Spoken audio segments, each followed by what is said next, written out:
as long the reason why this team is 6-0 last solely, I think, well, not solely, but I think a big reason why they do that is because of this offensive line, and Jeff Downs should get a lot of that credit here.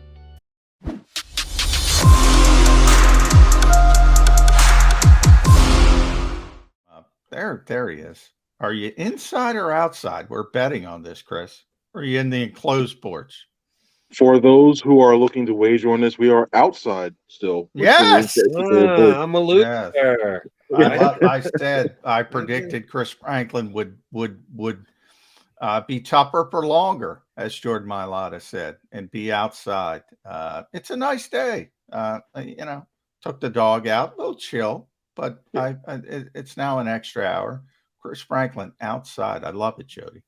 Appreciate it, man. Appreciate you toughing it and joining us, Chris. All right.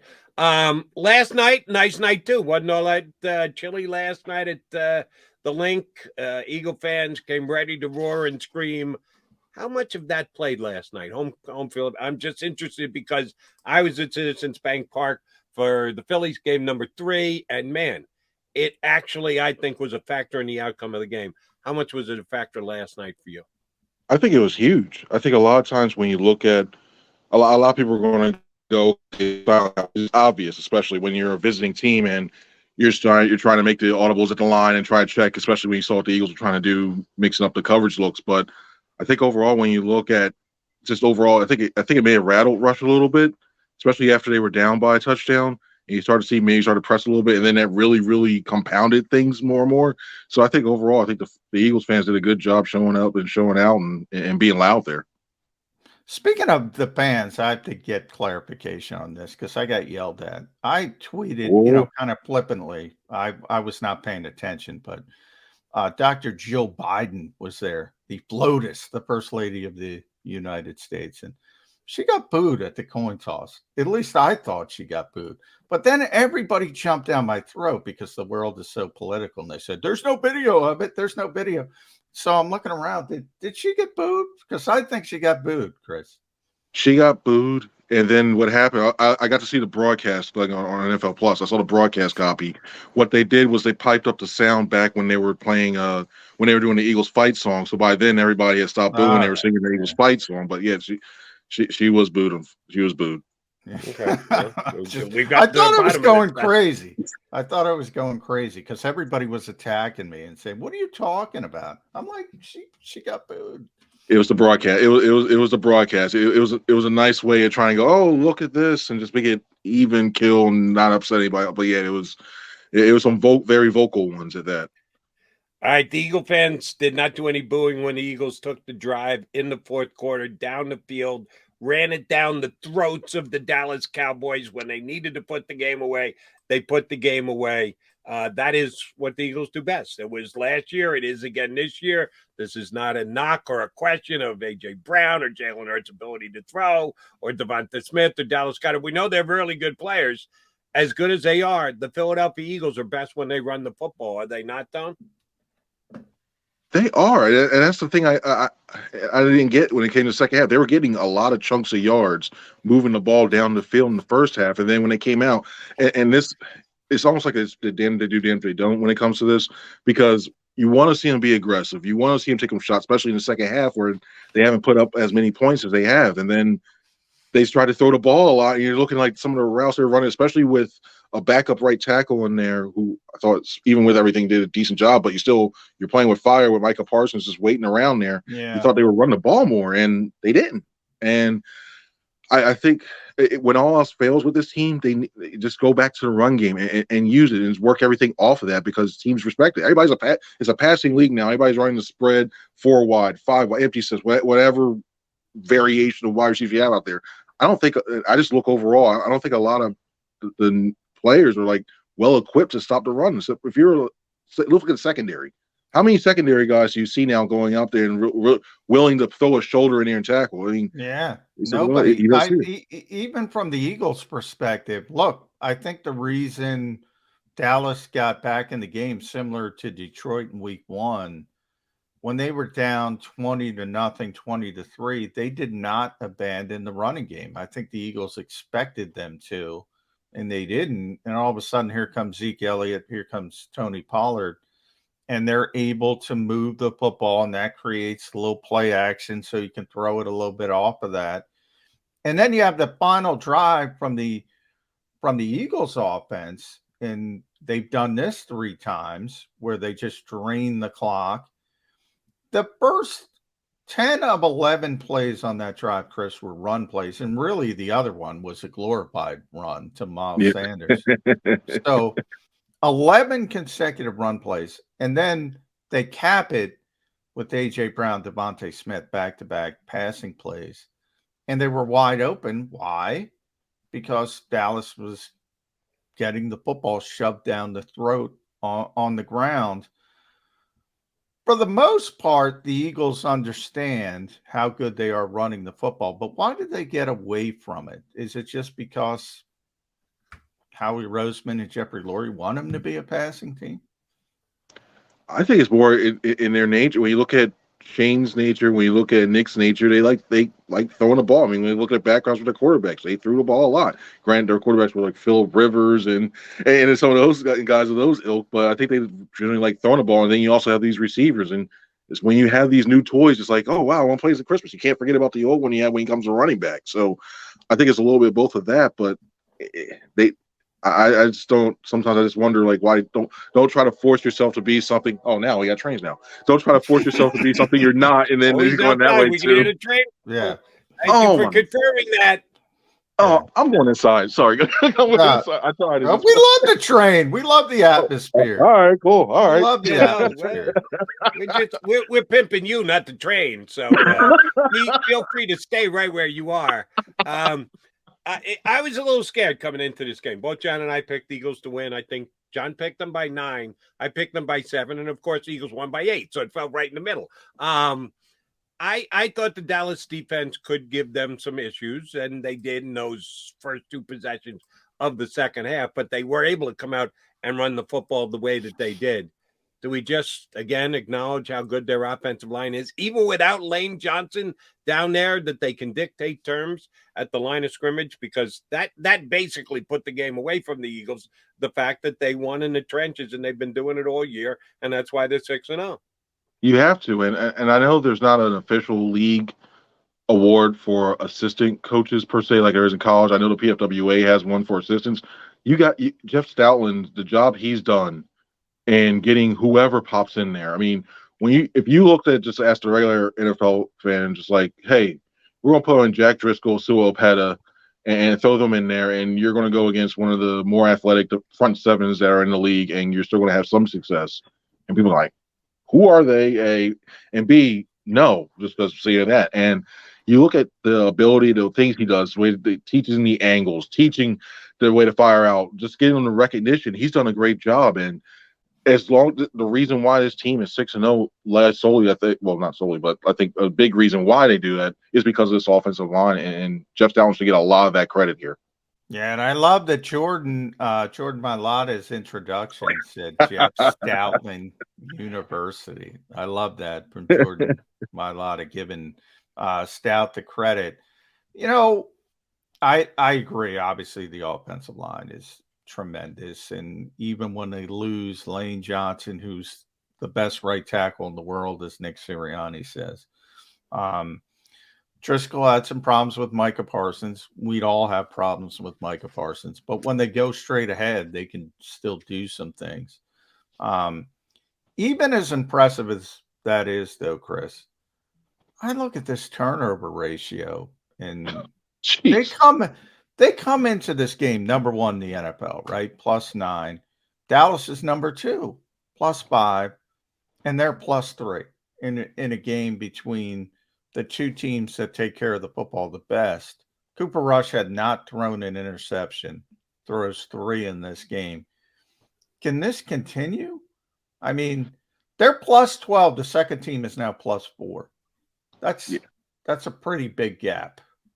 It's pretty tough, and I think it's an ebb and flow thing. And how as many times, remember, like the last year or two, where we're looking and you're going, hey, look at, like, why aren't the Eagles getting turnovers? They're like toward the bottom. I think it's one of the things where I think they're in the flow right now, and it's going that way. And I think the main thing I think they have to continue to do is if they can get some monicum of a consistent pass rush, it'll still be there because what these cornerbacks have done is done a good job trailing their receivers. They've been baiting the quarterback as well too, and they baited Cooper Rush into a couple of those throws. And when you look at what they've been able to do, I think it still can. It's just going to rely on that front line, especially when it comes to Josh Sweat, Brandon Graham, and Hassan Reddick, and all those guys. And you'd love to be able to say, well, we can coach them up to get turnovers. I'm sorry, I don't know how you do that. That to me is something. Don't you keep the cup, Jody? Don't you keep the cup? You gotta keep the cup. That's how you do it. Gotta keep the cup. Yeah, I'm not buying the cup. Sorry, there's a little. There's overall coaching and being in, but you can't just. Here's what we're gonna do. Here's how we're gonna line up. Here's what we're gonna implement to get a turnover. It can't be done. But can you do that with special teams? John said to me earlier, I said, Michael Clay, the Eagles special teams have been bad enough that we should at least be having a conversation of getting this guy help, if not getting him a spot on the unemployment line. John said the shield of 6-0 is impenetrable. There's no way that anybody's taking any grief when this team is 6-0. Should Michael Clay be taking grief for how bad the Eagles special teams have been? I think he should. I think he should be more of an onus and getting help to do that. I think when you look at, you've had block kicks, you've got bad tackling angles, you got coverage being blown, kickoff returns. It just seems like it seems like for every way the Eagles' offense defense are trying to find ways to win, the special teams have been trying to find a way to lose, and you can't have that when the last thing you need to do is everything just goes completely fine through the regular season, and all of a sudden you find yourself in a dogfight and say like an NFC Championship game, and next thing you know, well, there's a kickoff return for a touchdown. And I don't know. Or you can lose a playoff game like Green Bay to San Francisco. Absolutely. By the way, right. Green Bay with your Jets, Jody, they blocked another punt, right? Yeah. Yeah. I mean, special teams can matter in those big situations. The curse of Jalen Rager. I'm having a brain freeze here. Raiders coach from last year replaced Gruden, who's now the Green Bay Rich Bisaccia, Yonkers boy, who I was hoping could keep the job in Denver. And oh, by the way, with the Raiders. Oh, by the way, he'd be better than the coach they have. But even maybe it's something in the water in Green Bay that their special teams stink. Well, all right, Chris. Instead of blaming Michael Clay, which he deserves. Yeah, everybody should. But he's not getting fired. That's all I'm saying. Right. We talk about, and he had a great off season, but I'm going to look at Howie Roseman here. This team used to have players for special teams. They used to have the Chris Maragoses. They used to have the Brian Bremans. Where's Chris Maragos on this team? Where's the Brian Bremen on this team? Where's the guy who's just good at special teams? Well, it's not Matt Leo. We know that for sure. So we got that there. Well, he helps. He helps in practice. I mean, it might have to come down to, and you don't want to do this right now this early in the season because you got a lot of veteran guys, but it might come down to that second half, that last quarter of the season. You may have to use some of these veteran guys and pull them over. I mean, you don't want to keep putting TJ Edwards out. You don't want to put TJ Edwards out there or stuff like that, but you need guys who are a little bit more sure tackles, guys who know how to take a better angle to the ball in order to stop on a coverage route. And then when it comes to just the return game, I mean, short of like saying D-Jack or somebody else, there's not really that many. Don't say that. He's politicking to get back. I mean, come on. That's the best return option that's out there if they go out there. And I don't think they do it. They wasted they used all three elevations. I don't say wasted. They used all three elevations on Britton Covey already. So, and when you look at that, you don't want to put Devonta Smith back there. Quez, we've seen what he's done that way. So I thought Andre Sacheret was supposed to be a special teams guru. Am I missing his plays and his tackles that he's making on special teams? Well, he got elevated again. He's out of elevations. No, Andre was good. Andre was good at the beginning of last year, and then he kind of fell off. And people kind of forget that Josiah Scott, I think it was Josiah, and he was benched as the gunner. by the end of the season. So he didn't show consistency. Maybe Marcus Epps. You talk about a starter who's got to play more on special teams. Maybe it's got to be Marcus Epps. Yeah, I don't know absolutely. who else it would be. That one last night was definitely when looking back a couple times now, it definitely was on Chiron. He didn't keep contained on that side, and that just allowed for him to go on the outside. If he just stayed down, he settled down, he kept his outside shoulder free. That is limited right there. And with Chiron Johnson, he's usually a sure enough tackler when it comes on that side. So, and once again, that's a youth thing they got going on. So they trust in a lot of these young guys. Yeah. It's hurt. By the way, you mentioned Marcus Epps on special teams, Johnny. I think he was the one who had his back to the Cowboys returner. He's not even facing forward. He got turned around. All right. Well, maybe at not. the 50-yard Maybe... line on that play. I'm going, he was more worried about the blocker he was taking on than the guy who actually had the football. I'm just go trying. Back and watch that kickoff again. They had a great angle on. Yeah, I gotta watch. Marcus, are you watching the football? Do you know where the football is? Yeah, okay. Maybe they just don't have that player on this team. They certainly don't have Chris Maragos on this team. I mean, maybe that's a trade deadline acquisition. Maybe that's one where you look at see if you see a linebacker or a safety that's out there that does a really good job. You have, Lord knows, you got enough draft picks to go with the inside. Maybe you throw somebody a 6th or a 7th and say, hey, we want this guy, even if it's like a year left on their contract. Hey, come over here. This is your job. Run down there. But the last thing you want to be is the Packers in the playoffs dominating a football game. But for whatever reason, maybe you're struggling offensively and boom, block, kick, return, something, block, field goal, and you lose a football game. And nobody's talking about special teams now except us because the Eagles are winning. But, man, every week it's something. And it's something different.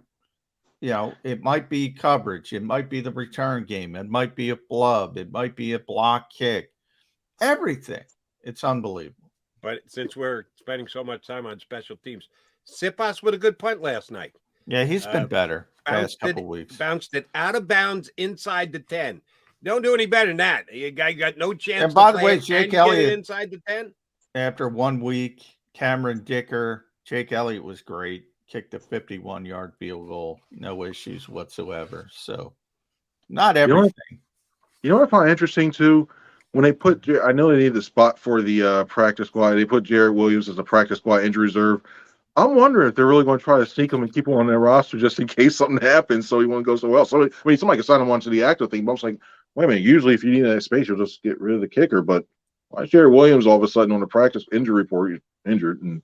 I know that Janarius Robinson. The ankles popped up. The ankle popped up on Friday magically. Who are the Eagles going to cut for Andre Dillard? I told Ed Kratz, Janarius Robinson, but I was thinking maybe he'd get cut because he'd already been here for 3 weeks. But that magic ankle injury showed up. Yeah, that's the flexibility in the rules in the NFL. All right, we've all three sung the praises of that fourth quarter drive when the Eagles just imposed their will on the Dallas Cowboy defense and ran it down their throats. The other thing that impressed me about that was all 3 running backs contributed. Miles mostly, but Byron Scott got in there and got a key carry, back-to-back Gainwell carries, including the moving the chains 9-yarder. Who should we give credit for that for? So there's certainly the 3 players, but somebody's calling their number, putting them into the game, getting them the football. Is that a Steichen thing? Should we be giving the running backs coach credit for that? That was not only impressive for the overall accomplishment, but the guys who jumped in and contributed to it. Who gets the credit for that? 3 guys. You give Steichen for Steichen when he sticks with it. It does well on that way. Jeff Stoutland, because he's a run game coordinator, and he uses that offensive line to find ways to get holes. And Jamal Singleton for getting all these guys ready to see what they've done. And that's this crazy thing about it. They still have Trey Sermon, who, when he was given an opportunity, he was doing well too as a 4th running back. They don't normally carry 4, but when you see these guys cycling, they all bring something different. I like the different routes. I think when they want to go more north-south. If Miles is having a good game, he's breathing, they want to go more north-south. You throw in Boston, and next thing you know, he's still at least contributing to a decent level. When you want to go to the passing game, you want that. You got Kenny, who's your best receiving back. So they each bring something different to the table. But overall, I think you have to credit Steichen, Stoutland, and Singleton when it comes to the three S's. You got to go there when it comes to that running game. Miles is having a good year, though. He Yeah. really is. He looks explosive. He's got a chip on his shoulder. I did not see much of a path for him being back with the Eagles next season, unless he was injured. You don't want something like that, and they could get him at a very cost-effective rate. That's probably not going to happen. Although, people don't pay running backs that much. Is it time to start talking about Miles Sanders being back with the Eagles next year? The only way I can see it happening, and you're right, it's just to either go for, you have to be like a Dalvin Cook or that tier type player to get the big money. And then after that, then they usually just go to draft and say, all right, cool, we'll just do this plug and play here or there. And beforehand, I know if it does happen, I think it's going to be one of the last signings to happen just because of the way the Eagles like to go to the line. And then you still got James Bradbury now who's command money. And CJ Gardner-Johnson, two guys who showed up last night. They were free agents too, and there's only a finite amount of dollars there. But I think if it was something, for me, if it may sound ugly to the fans, but if it's something like a 4 or 5 year deal where you can space that money out and not make it a big cap, well, it's going to be avoidable. Howie's going to leverage it to the hilt, but it'll be 2 years. It's going to be a 1 or 2 year deal dressed up to be a 5 dressed year up. It's not going to be a 5 year. You don't chance. And the only thing I'll say about Miles is this past off season, John and I went back and forth on this, and for my estimation, we were both wrong. I said, there's no way Derek Barnett ever plays another snap in an Eagle uniform. I said, they've moved on. They need to move on. They got to move on. If Brandon Graham's coming back, they don't have a need for it. They have Hassan Reddick. Forget it. He's done. He's gone. And John said, be careful because the Eagles do like him. The coaching staff likes him. They like the way he prepares and he could get a fair multi-year deal. They didn't even dress up his deal as a 5 year with voidable 1 year deal. Here it is. Take it or leave it. And he took it. The league spoke as to what Derek Barnett's value was. Between you and I think the Eagles over-evaluated him and overpaid him because he's a loyal Eagle who works hard, who the coaching staff likes. And the injury is the injury. But I would not be surprised if it's the same thing with Miles this offseason, that we'll all sit here and project, somebody's going to give more money than the Eagles, except that nobody else does.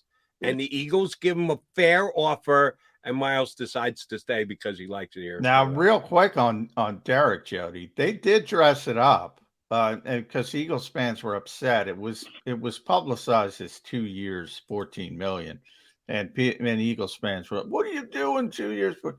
And it was really 1 year, 1 year, 5. Usually they dress it up as 4 or 5. They dress it up as 2. Yeah, they didn't go the full tilt 5 year voidable years. And they might do that with Miles moving forward. It was interesting to me because it just popped in. November 1st is coming. That's the NFL's trade deadline. There's a lot of talk of Christian McCaffrey and Carolina getting moved. Buffalo is the favorite at 4-1. They don't have a running back. They don't try to run the ball, to be honest. Then it's Miami, the Rams, Patriots, 49ers, Broncos, and Eagles at 12-1. They don't want Christian McCaffrey. I mean, why do people do these things? And when you look at the way the medicals, because it does one of two things. One, you're probably Carolina's not getting multiple first round picks. I really don't think that. But what I think overall, what he does, he gives them I just don't like. I don't think he as much talent he has. You don't know how long he's going to stay on the field because he's always one hammy away, one ankle away, and then you're always worried about, we're going to have him. And I just don't think for the Eagles, for what they do, they like to use the complementary backs and giving so many assets away just to bring him in there and try to fit him into an offense, and then having to catch him up to the way they do things. To me, it wouldn't be worth the cost of it to get him. To answer John's rhetorical question, why do people do this? Because I know why people. Guys like John McMullen, who continually tell us Remember, the Eagles really liked Well, they McCaffrey did. when They he was did. drafted. Oh, they Well, that's what I loved. They mean. loved Christian McCaffrey. You're bringing Oh, back well, history and correctly educating us for it. But yeah. then that's going to open up the door for going, What- oh, remember how much the Eagles love McCaffrey? That's why they're mentioned as one of the suitors. One of the things, ironically, that was Derek Barnett's year.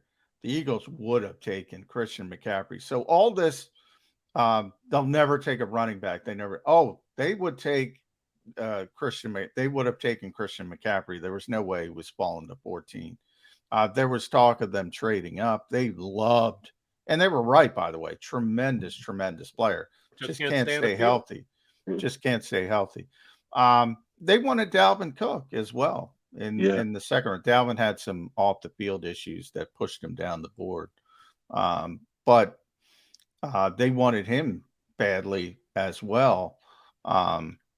So it's always about the player for the Eagles, and they loved Christian McCaffrey. And evaluation-wise, they were correct. So I give them credit for that. That's why we're at least talking about it. All right. I asked this of Damo. I asked it of John in the first segment, so I put it to you, Mr. Franklin.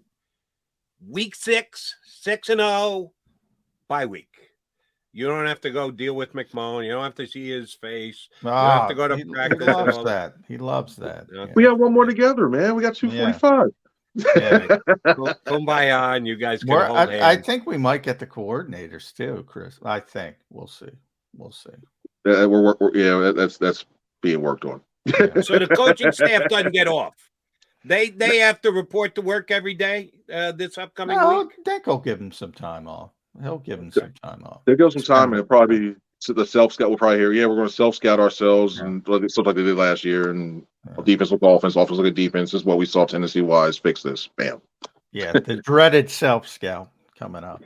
Yeah, the self-scout at 6-0. You better go 12-0 unless you're going down. Especially with this schedule coming up, they better. By the way, the coaches do not have a union like the players do, which means the players aren't showing up because it's collectively bargained that you can't even see them during this down week. So good for the coaches that they'll put in some extra work.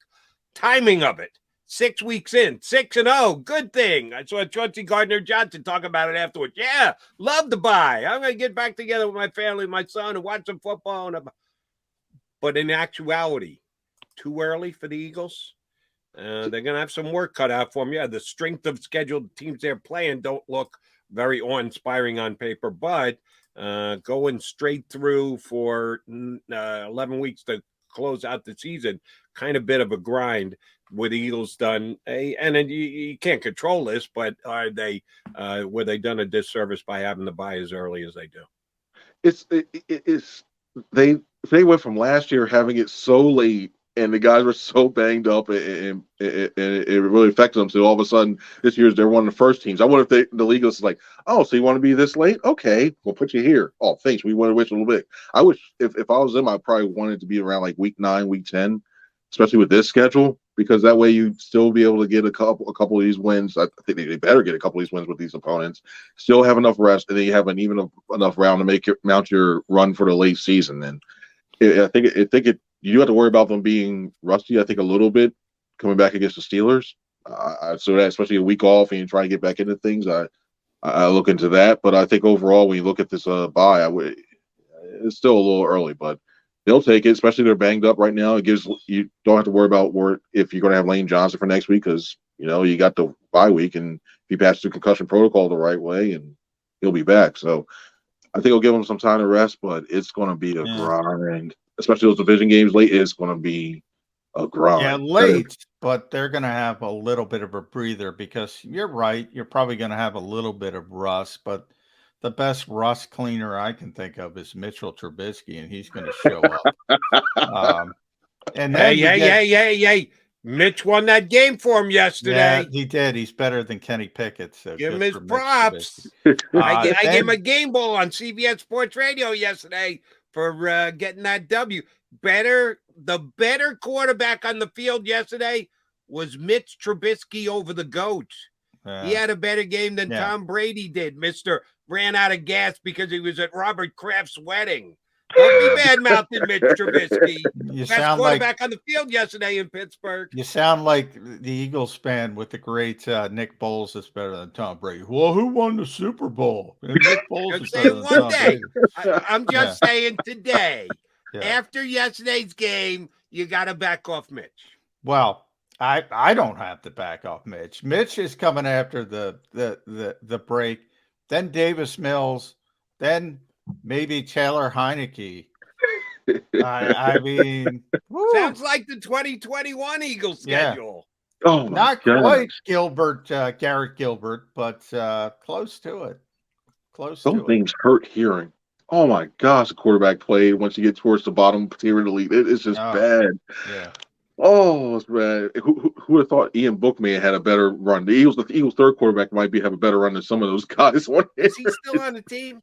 Ian Book is still on the team. You see him? You guys see him down there? You can confirm that he's still alive? Oh, yeah. Yeah. Ian is Ian's a saw good him guy. throwing and that. He's got a good arm. Saw him throwing like they have the developmental, the practice squad guys. They practice for the game, so somebody watch him. He can still zip the ball a little bit. He's better. I'll say this about Ian Book: he's better than Reed Sinnett. There you go. There you go. Yeah, and our buddy from South Dakota, who Carson Strong. I'm getting my Carsons mixed up. Man, well, what the hell happened to him? Oof. Yeah, Chris Franklin's better than Carson Strong. I keep saying, joking this. Yeah. I still got 2 games left in this arm here, so if they need me to go especially if they want to go like the week 18, hey, I'm ready to go. And he is not afraid to face the elements. That's the other thing we know about Chris Franklin. Good stuff as always. We'll probably scrub you up next week to make you go back outside, deal with the train, keep you a little further away from the train. But thank you much for getting up early. Know you guys were up late last night. Thanks for jumping in with us this morning. And read Chris at C Franklin News, NJ.com. He and Les Bowen do a tremendous job covering the unbeaten Philadelphia Eagles. Thank you guys so much. Hope you guys get some sleep too. McMullen's going back to bed after this. We know that. I never go. You know what I got to do? I got to watch House of Dragons. I miss that. I watch it every Sunday night, except when the Eagles are playing. So I got to go back and watch that. I got to go to work. No work for me till after Monday Night Football tonight. Franklin, thanks. We'll talk to you next week, brother. Thanks. You have a good one now.